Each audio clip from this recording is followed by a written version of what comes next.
sa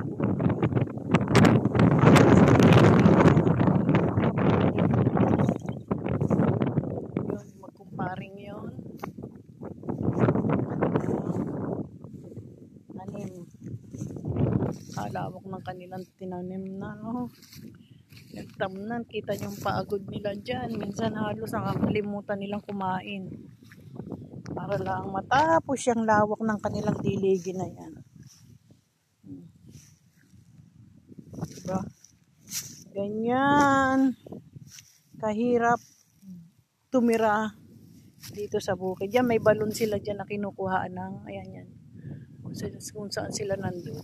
May balon sila dyan na kinukuhaan ng kanilang pandilig. Yan. Yan ang kanilang pananim. Kita nyo, hilera yan. Hirap din ang pagtanim ng pakwan at ang puhunan ay hindi biro. Siyempre ang tao magbubutas, magbubutanim. Pero pag dinilig, sila na ang bahala. Yan, magkumpare na yan. Kasi sila naman itong kanila namang itong tanim. Sila pala yung nagtatrabaho pero may namumuhunan para sa kanila. At ang puhunan ay hindi biro. Sila'y namuhunan din kahit sila'y nagtatanim. Hindi birong magtanim, hindi rin birong mamuhunan. Isipin nyo na lang ang pagbubukas ng balon. Ano nila? Yan sila kumukuha ng pandili. Kaya ang lalim din pala. Yan. Doon meron din silang balon. Doon pa banda meron din. Ganyan ang pagtatanim ng pakwan, ganyan ang pag-alaga ng pakwan. Hindi biro ang puhunan, hindi rin biro ang trabaho. Pero kung sila, depende naman kasi sa kanila na kahit sila ang nagtatanim, palibasa at may namumuhunan naman sa kanila, pwede nila sanang ipatrabaho sa iba. Pero palibasa, sila ang kausap ng mga pinanser para magtrabaho, magtanim. Kaysa ibabayad pa nila, sila na lang.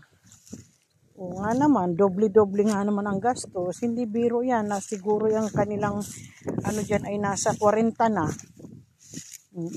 Ilang lata ng pakwan yan. Ang lata ng pakwan ay mahal.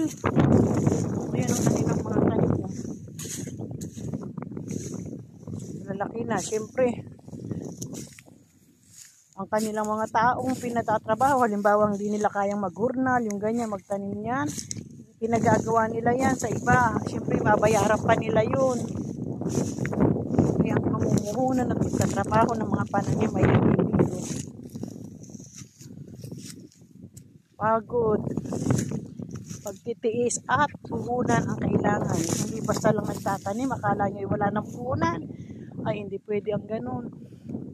Yan, ganyan sila kasakripisyo dito sa kanilang mga pananim.